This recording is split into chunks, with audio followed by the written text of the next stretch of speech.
Good morning, traders. TG Watkins here. It is August 28th when I'm recording this, and this is your weekly watch list. And sorry about the camera. I know it is like dramatic lighting right here, but I usually don't make videos this early in the morning. And since I live up in the Seattle area, it's starting to get dark here in the mornings. I think summertime is starting to come to a close, and yeah, I can see outside, but it is not enough light, and so we've got this nice light over here, and maybe they'll just kind of make it edgier today. So hopefully you guys are enjoying the video situation of this. All right, remember, this is educational purposes only. This is the list that I'm going to go through. We're going to go through some of the indexes for context, and then I'll show you a couple tickers that I'm looking at. Basically, we got 3 weeks of a pullback, basically starting in August. And I think we're coming to an area where we should be expecting some sort of bounce. And I think we're getting that today. But you can see we've basically been getting a double bottom right here. We got that last week. And if we look at the higher time frames, this kind of makes sense for now because we've come down to the weekly 21, which typically is support on any ticker. Something around the weekly 21, of course, they can go below it. Look at Apple. Apple dipped below its weekly 21, but then kind of starting to work on its way back up. And so for now, I have to consider that what August was a pullback in an uptrend. Now, it could get worse, or at least you could say, no, I want more of a pullback. But we should see that coming because if you guys know my elf shoe or inverse elf shoe pattern, you typically get a pullback to the 21, and then maybe you'll bounce a little bit, and then you'll roll over and come down. Essentially, it's a double top. It's the inverse elf shoe, that kind of situation. And so that's what I'm looking for if we are eventually going to go lower than the weekly 21. But for now, the initial pullback to the weekly 21 should provide some support, and we'll have to see if this eventually holds and then continues to move higher. So that's kind of the path. If it's going to go higher, it's going to look like this. If it's going to go lower, it's going to look like this. And right now, you can see that we are starting to put in a double bottom, and we got really oversold. I mean, this was a big downdraft, and at some point, enough damage has occurred, and things have reset. The internals have reset. The put-call ratio is high. The breadth is low. These things should reverse and go the other direction. That's kind of what we're looking for right now. However, as I said, we are not quite out of the woods.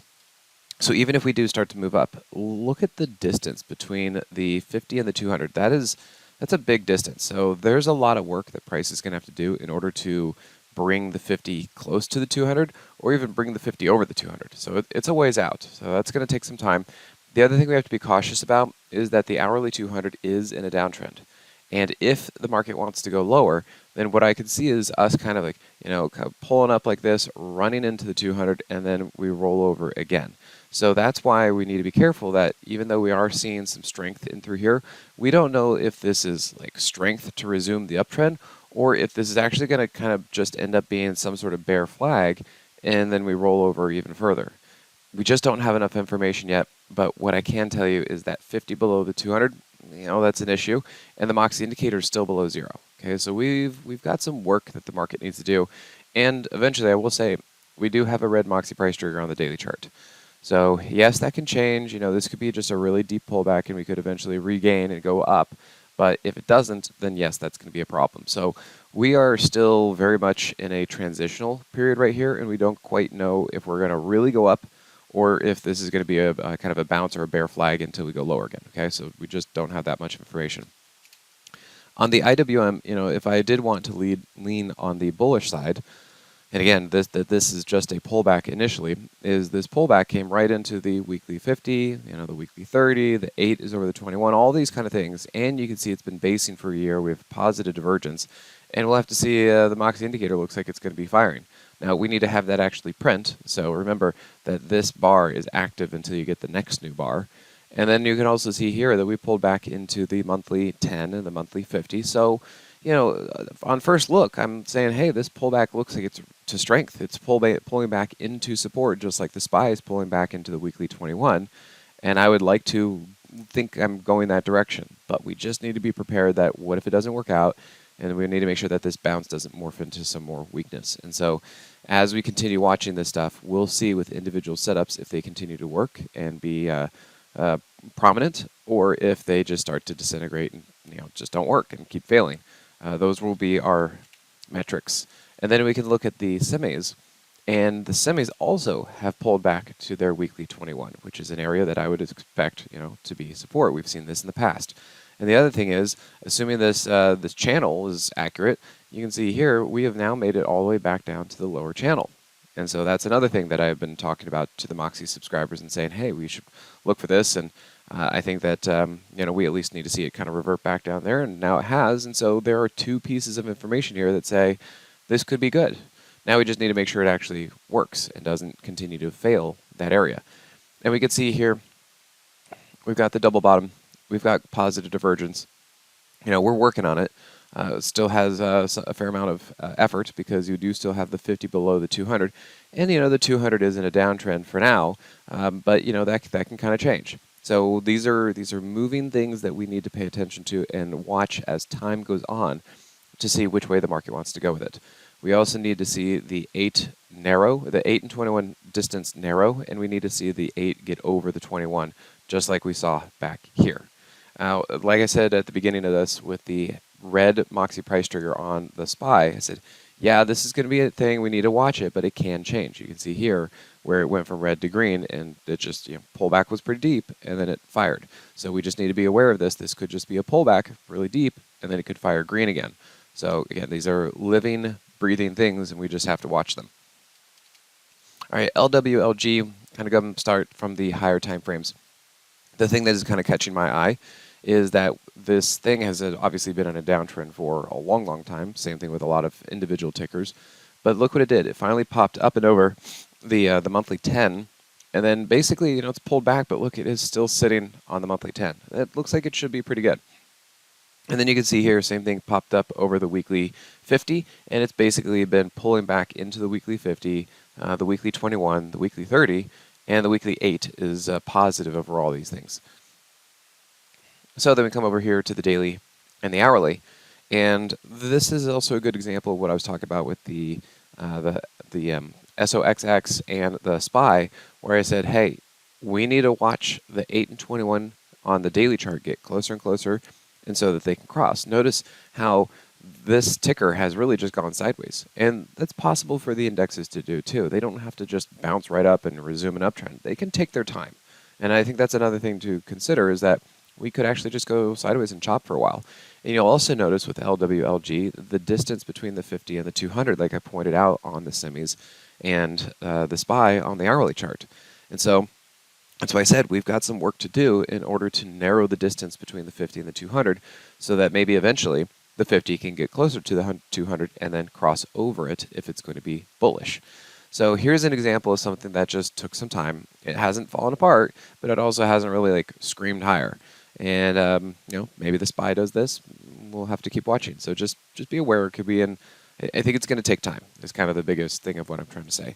And I would like to be bullish on these things. You can see because the monthly and weekly were looking pretty good, and we have the Moxie indicator above 0, and we are narrowing the distance between the 50 and the 200. And so we'll have to see if you buy it here and see if it actually starts to cross over. If it doesn't, and you go from here and it starts to fail, well, it didn't work, and you got to get out. And that way we would know, is the 200 resistance, and is the daily 50 resistance, or is the daily 200 support, and is the hourly 50 support. I mean, it's going sideways. So we have our leanings, but we need to see if it actually proves itself. And so I think that's how we watch this one. Now, Palantir had a bit of an up move with, with NVIDIA and all that kind of stuff. But we also know that for the last 2 months, from basically the end of May to the end of July, the market had a huge move. Okay, maybe some names even took off at the beginning of May. Big moves, but they all got overbought. And that's kind of what we're seeing here, is that August was needed. This really big, deep pullback in August was needed because so many names were just going crazy and they needed to reset. You could see the same thing with Palantir, way, way, way too overbought. But now we've had a pullback, and look where we're pulling back into, the weekly 21. So for now, I'm going to consider the weekly 21 to be roughly support. And actually, we've had 3 weeks of a downdraft, and I think things are ready to bounce. Now, these may bounce for a little bit and continue going down. That's a possibility. Or these could actually resume their uptrend. We just don't quite know yet. But I would be leaning towards the upside because it looks to me like they are finding some support. They're starting to put in double bottoms. The Moxie indicators are starting to come up, and I think that there could be opportunities. We just have to be prepared that those opportunities actually follow through. So, if you're going to go long, just make sure that these kind of keep actually working back up as opposed to kind of coming up, rolling, and then rolling over further, okay? So, still very early. This is a tough weekly watch list to kind of provide you guys because, in one sense, we are right in an area where I think we're finding some strength and we could be bouncing. But we're also just right at the beginning of that, so we need to be careful about these moves that we're looking at, trying to set up and see if they actually follow through. All right. Then we can look at Tesla and Rivian, and same kind of deal. Tesla had a really, really good move, but it got overbought. You can see here, same thing as Rivian, got really far, really extended. And you can look at the gap here between price and the monthly 10, and what did the pullback do? Well, the pullback basically sent it right back to its moving averages. And you can see here, it basically pulled right back to the moving averages. Now, yes, it went below the weekly 21. That can be okay. It depends on what the moving average support it wanted. But for now, here's the first move over a downtrending weekly 50. And this would be the second move, the pullback into the weekly 50. And now we'll have to see if it actually holds. And then you come over here, and you can see very, very oversold. Okay, really, look at that. It got way outside of that 30 ATR. It did kind of come into a trend line area. You can even look at this. There's a bit of a trend line. In fact, if I take this, let's duplicate it, and then we can move that up here, and look at that. Nice little channel. Okay, so another reason to maybe consider this and say, hey, this could be an area where we buy. And now it might take a little bit. You notice here how it took a while. And it took a while before the up move. So if you bought it here, you just have to verify that it's going to keep working. But as long as it kind of makes progress, it could actually have a move back to the upside. We just have to make sure that you don't buy here and then it eventually fails and actually goes lower. Those are the things we have to watch. And if you look at the hourly chart, what did it just do? Well, not only did it get over the hourly 50 and hold, it actually has the Moxie price trigger firing. So, I'm going to be leaning towards the long side on these kind of names until it says otherwise. And then we come over and look at Rivian. Now, Rivian's maybe not going to be the greatest name, but I want to show you the consistency of kind of what's going on out there. You can see there was a huge move, like a lot of names that we had over the last couple months, but they got really, really overbought. And what are they doing? Well, they're pulling back. That's why I was saying August was necessary. Things were too bullish. We had 89% of stocks over their 50-day SMA. It was too bullish. The put-call ratio got low. It was too bullish. And so now we need to just wait for everything to reset, and now we are into possibly resetting. We have Rivian down here on the weekly 21. We have price over the monthly 10. And if we look here on the lower time frames, we have price coming into the daily 200, which should most likely be support. We have price below the daily 50, but the Moxie indicator is above 0. That could be a trampoline move. And we also have the slow stochastic just kind of pegged at the low. I mean, these things are looking oversold. And you could see the first time where price was trying to get past the hourly 50, it couldn't quite do it. But it did put in some divergence, and so maybe the next time that it's willing to go up, it can actually get past the hourly 50. So sometimes you got to take a couple cracks at these things and see where they're actually going to work, because it's kind of the market tells us what it wants, and the first time didn't work. Now maybe the second time would. So there's Rivian, and then let's look at Rocket Lab. Same kind of deal.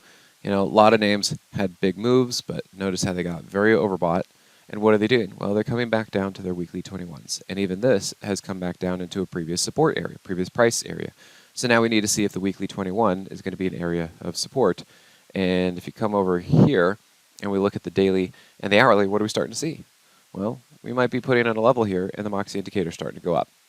As I said, these things are not out of the woods yet. We still have the daily 8 below the 21, and we still have the 50 below the 200. So if they're going to move up, it's going to take some time. It's going to take some work for them to start putting in these things and keep confirming. So as I said, kind of a tough weekly watch list because I'm looking at these things at just as they might possibly be bottoming and moving up. So in one sense, maybe great because fresh opportunities, but also nothing is quite proven yet. And if we look here at GLBE, same thing, got overbought up here at the weekly 3rd ATR, big gap between price and the monthly 10. And what did it do? Pulled back right to the weekly 21, just like the weekly 21 was support in the past. So again, consistency of what I'm seeing out there are these pullbacks are starting to come into support, and something like GLBE, which is a little bit further ahead, are starting to make progress. So just like Tesla, look how it's starting to hold its hourly 50 and the Moxie indicators firing green. But notice, like I showed you with Rivian, See how it couldn't quite get past the hourly 50 the first time? Well, the second time it did. And we were able actually to take a quick little trade right here as it broke over the hourly 50 and then ran up into resistance. And even though it hasn't really fallen apart or whatever, you can see, look how long this has taken to go basically sideways to put in a low to see if this is actually going to start to move up. So this is what I mean when some of these names are going to take time in order to recover, because those 3 weeks in the beginning of August were pretty tough. You know, a lot of names got dropped hard, and it's going to take time for them to recover. But if you look at this, I mean, it seems like we're making progress. We need to continue to hold the hourly 50. We need to get past the hourly 200. We need to eventually have the daily 8 cross over the 21, and we just need to keep proving ourselves. But that being said, if the 200 is resistance, and if the daily 50 is resistance, and if this decides to eventually run into like that and go down, we need to be okay and prepared for that too. Okay, it's just that after 3 weeks of a pullback and names like this that don't want to go down anymore, I'm going to be leaning towards the bullish side and say I think that everything has kind of rotated and shifted that direction. So that's my leaning. We'll have to keep seeing how long this takes and what kind of opportunities there are. But hopefully you guys have a good week, and we'll see you in the rooms. Thanks again.